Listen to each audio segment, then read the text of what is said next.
তো সন্ধ্যায় মজাদার নাস্তা হিসেবে কি আর চাইবো? তো ঘরে ছিল হচ্ছে ভাজি, দুপুরে ভাজি করেছিলাম। তো ভাবি তাই দিয়ে একটু সন্ধ্যায় মজাদার একটা নাস্তা তৈরি করি। তো নাস্তায় আমরা করলাম একটু রোল। তো রোল বানানোর জন্য আগেই আটাটা নিয়ে তার মধ্যে দিলাম একটু লবণ, তার মধ্যে একটু চিনি দিয়ে আটাটা ভালো করে মেখে নিয়েছি। তারপরে একটা গোট বানিয়ে এই যে এই সাইডে আমার এই যে ভাজিটা ছিল, ওই ভাজিটা দিয়ে আমি মানে সবকিছু দেওয়া ছিল। ওইটার মধ্যে আলু ছিল অনেক পদের ভাজি-ভুজি দিয়ে একটা ভাজি করছিলাম। ওইটা দিয়ে আমরা ভেজিটেবল রোল বানিয়ে ফেললাম। তো এর জন্য আমি রুটির মতন একটা ইয়া করে নিলাম। তারপরে ওইটার মধ্যে ভাজিটা দিয়ে রুটিতে বেলে তার মধ্যে আমি ওই ভাজিগুলো দিয়ে তারপর একবারে সুন্দর একেবারে আস্তে করে ওইটাকে মুড়িয়ে নিতে হবে।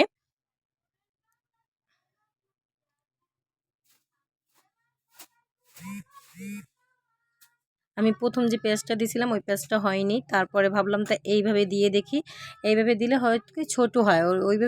এইভাবে দিলে ভালোভাবে পেঁয়াজটা লাগে। এই যে এইভাবে দিলে ভালোভাবে আর চারোপাশ থেকে মানে বের হয়ে যাবে না।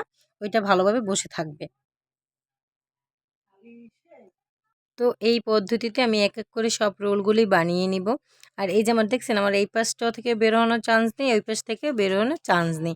আমার এরকম করে রোলগুলো বানানো হয়ে গেছে। আর এই যে আমার সবগুলো রোল হয়ে গেছে বানানো। এখন আমি ভালো একটা ডিম ফেটিয়ে নেব, একটু লবণ দিয়ে ডিমটা ফেটিয়ে নেব। তার মধ্যে ওই রোলটা বসিয়ে তার মধ্যে আবার একটু টোস্টের গুঁড়িতে নেব। এই যে আমি টোস্টের গুঁড়ি আর আটার গুঁড়ি একসাথে মিক্সড করে তার মধ্যে দিয়ে আবার ডিমের মধ্যে দিয়ে এরম ২-৩ পলক দিয়ে আমি ওগুলো ভেজে নেব।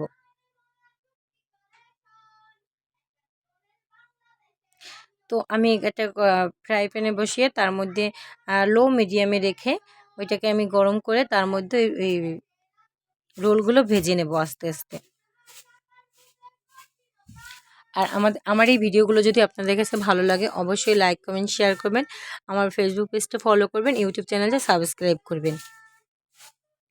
আর আমার বরিশালের ভাষায় ভালো লাগে না এই ভাষায় ভালো লাগে অবশ্যই কমেন্ট করে জানাবেন।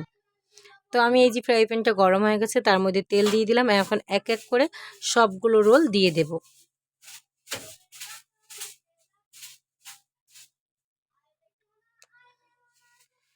আমি আস্তে করে ভেজে নেব উল্টিয়ে পাল্টিয়ে রোলগুলো খুব আস্তে করে ভাজতে হবে।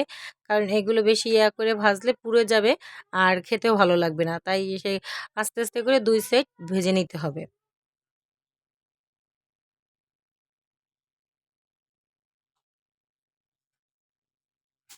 আর এই রোলগুলো কিন্তু সন্ধ্যায় বাচ্চাদেরও দেওয়া মানে খাবারের জন্য বেস্ট হয় আর বড়দের জন্য হয়। এই যে আমার রোলগুলো ভাজা হয়ে গেছে সবগুলো রোল।